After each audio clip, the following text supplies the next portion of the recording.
provide for the power of the imagination, which I think ultimately is what storytelling is all about.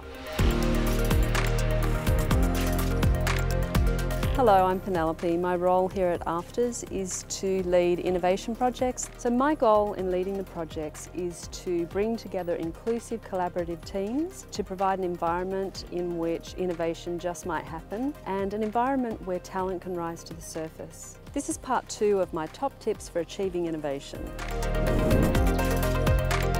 Use an iterative methodology. Using an iterative methodology is about testing what you are making while you are making it. So the idea is to write, produce, audience test, write, produce, audience test as you are going, while you're making what you're making. Audiences send a virtual body into fictional worlds. If you are testing what the audience experience is like, you are more likely to achieve things like engagement without frustration, provide for the power of the imagination, which I think ultimately is what storytelling is all about.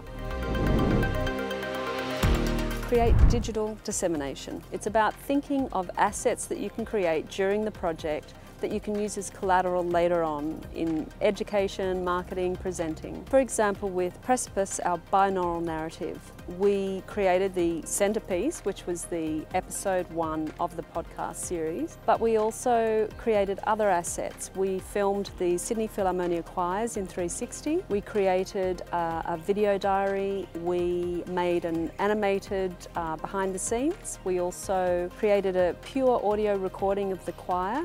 And so all of these we can use later, and it's great to be thinking about that as you're going, because it's very, very useful to have those at a later date.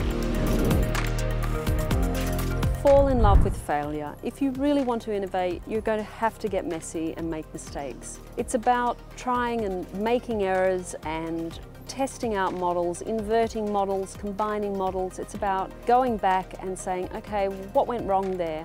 That's where audience testing is so important as you're going, as you're making what it is you're making, because that way you can figure out, all right, what do we need to do differently? With Precipice, our binaural narrative, for example, we recorded a scene in the afternoon that was set in the morning, and our audience testing told us that audiences, particularly in the audio environment, really need authenticity of sound about certain things. Other things, they were okay with being more impressionistic.